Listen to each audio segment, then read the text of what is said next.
All right, Brian, spring football just around the corner on Monday. The biggest question for me kind of for this spring, and I don't know if you have any insight on a date that they maybe got projected, but getting down to that 85 scholarship level, do you expect to Yeah. see most of that kind of cleaned up, just post-spring? Obviously, there's going to be, some interviewing that's going to take place post spring that they're going to talk about, where things are kind of at and how you fit in the program, et cetera. And I think that there's going to be some tough conversations that are going to happen there. I think that there's going to be some obvious ones that potentially, need to take a look around and consider leaving and doing something else that Nebraska's going to have that tough conversation with, or they're going to have probably a little bit of a number two that they're going to be like, look, this is kind of a 50-50 thing between a couple guys. Okay, well, then let's float through the summer and see, what kind of happens here and how things shake out. I think, though, that the part there that you have to kind of remember here and be fair with the guys about is you want them to go out there and find another opportunity. And I think that if there were any type of extensions being made for any type of evaluations that continue to need to be made through June and July, I think it puts that player ultimately in a really bad spot. And plus, I don't think that there's another window to announce essentially that you're going into the portal in that later time frame. I think it's just in May.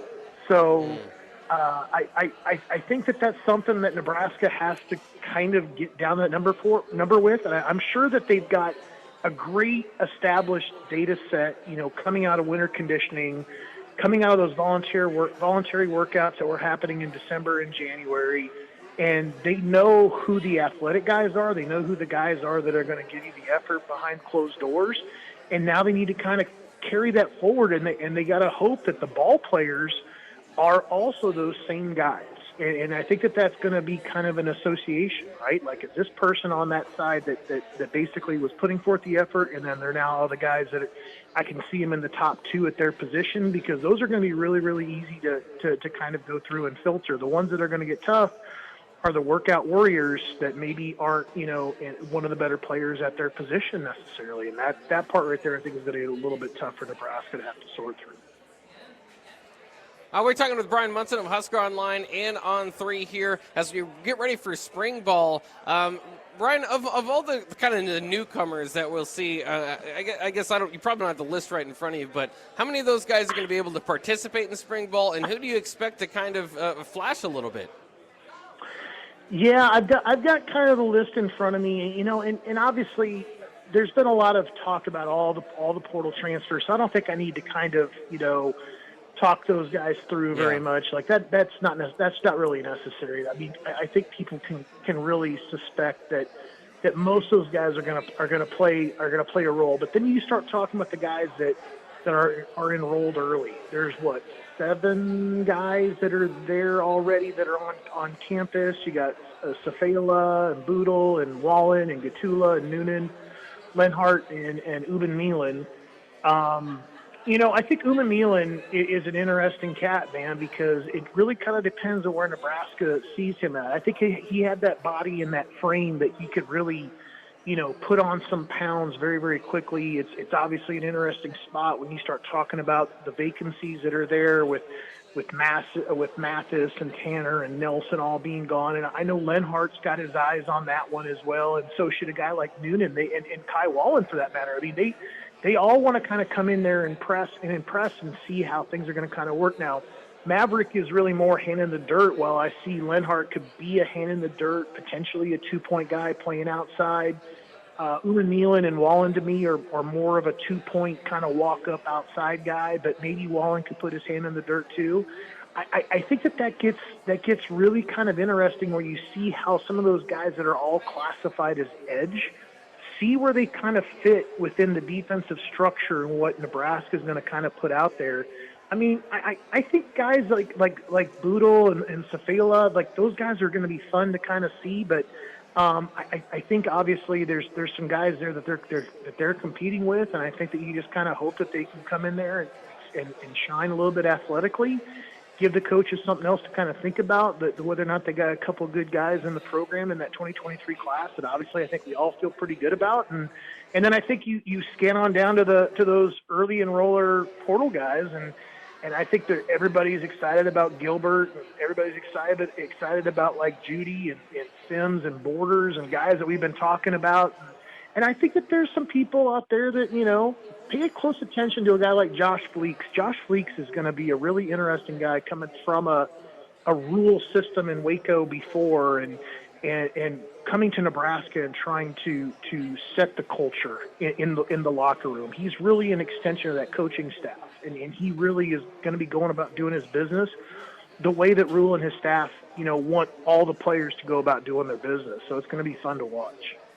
Now we're speaking with Bryan Munson of On3 Husker Online. And, Bryan, you don't have to convince me because I'm a negative Nancy, but if somebody were to see the Hayes Fawcett post about Dylan Raiola's visit schedule and see that Nebraska gets 3 visits from the number 1 quarterback in the 2024 class, how much could somebody read into that?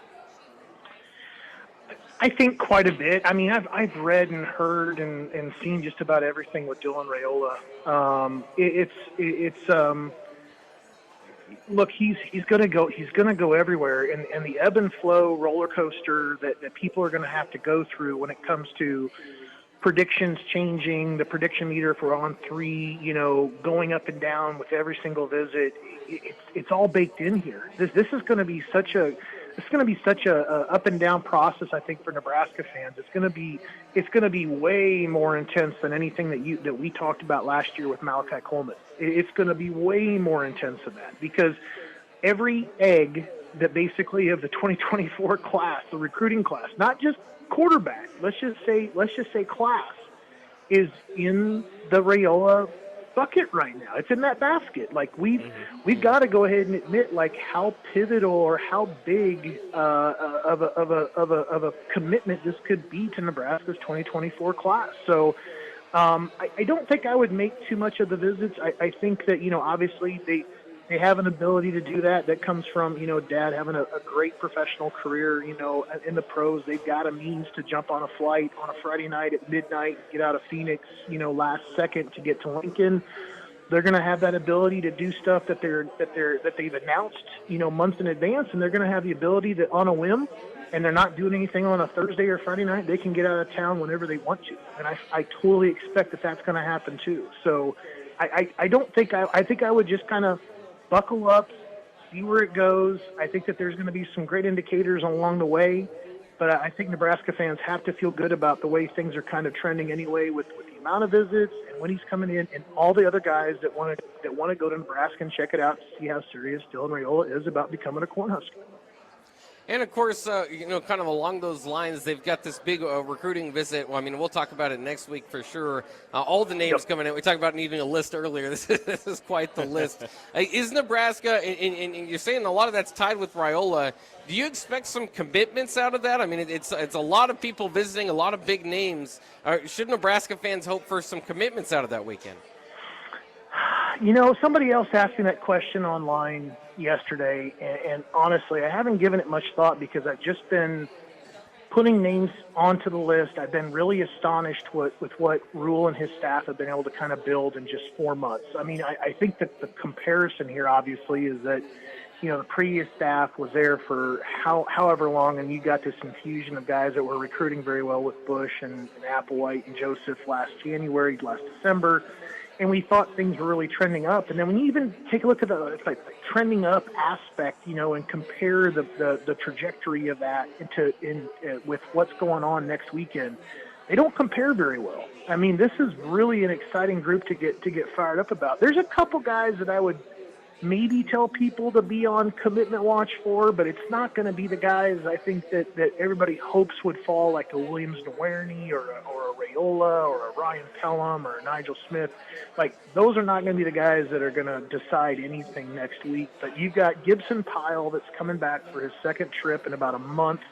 He's also coming in for the spring game. He'll be back for a official visit. So I think things probably look and sound pretty good with him. And then you get Ian Flint. Ian Flint is a tight end from Texas. They're both from Texas. They're both from around the Houston area. Katie just being outside and Gibson from Houston proper, but Ian was in Nebraska in January. Both of his parents went to school at Nebraska. His sister is there on the track team. So I think there's a lot of ties there between Ian and Nebraska. And he's really could be a nice complement, I think, to Carter Nelson in the class at the tight end spot. So, and I think Pyle's got some good things about him as an offensive lineman too, as an interior guy. He is really aggressive and he finishes blocks. So I think those would be the two guys I would tell everybody to kind of keep an eye on. Other than that, I think that this kind of sets the stage for what are the visits to come, particularly in the month of June. And, of course, another question that we should ask, probably final question, we don't want to take up too much of your time, but Daniel Kalen committing to Missouri. We kind of talked about all the eggs in the Raiola bucket. Interesting, he's not done taking his own visits. Do you think that Nebraska could go back to that well, or just too little too late now with Dylan Raiola? I mean, I think obviously that they could. I mean, Nebraska reached out to Flores twice last year. I mean, once with under Joseph and once under Rule. And he had decided that he was going to go be a Cowboy, and more power to him. And I think Kalen didn't need, the Nebraska kind of there as part of his process. He had some great offers in Missouri, Minnesota, Miami, North Carolina. I mean, he had some dandy offers that he could go ahead and choose from. It didn't have to be part of his process. He could go ahead and do what he felt like he needed to do and not really consider too much about where Nebraska's at. And plus, I think it had to be at some point, come up at least that he knew that he wasn't the number one guy in that class, in that group. And I think that makes it even a little bit more difficult for Nebraska to potentially to have to reconnect with him. But if this thing does go, the way that you mentioned with Raiola deciding to go someplace else, I could definitely see Nebraska trying to do it to get back with Kalen. That's a big kid. He's a legit 6'2.5", 6'3", and his film is excellent. I mean, he is certainly a D1 quarterback. There's no doubt about it. Yeah, it's interesting too. I think I think in-state recruiting a little less important for basketball than is football. There's just less scholarships to go there. It's kind of the same thing with quarterback. Is you're only picking one a class, so does it necessarily have to be the local guy? I don't know, but at the same time, you look bad if that guy goes on and does well elsewhere, as we've seen before. I think there's a lot to be said about that when it comes to this 2024 group in general. I mean, there's a lot of guys at some positions that it's going to get incredibly competitive to keep a spot in that class if they decide to kind of hang out there too long, because Nebraska's bringing in some dudes at wide receiver, at defensive back. That stuff is definitely something that they have to keep an eye on. That's interesting. In-state recruiting, always a fun topic, and even more interesting with the quarterback. Bryan Munson of Husker Online and On3. Thanks again for your time today, Bryan. Good luck with your remaining brackets. Hey, don't do anything today I wouldn't do, guys. All right? Be good. All right, thanks. Thanks, Bryan. There he goes. Bryan Munson of Husker Online and On3.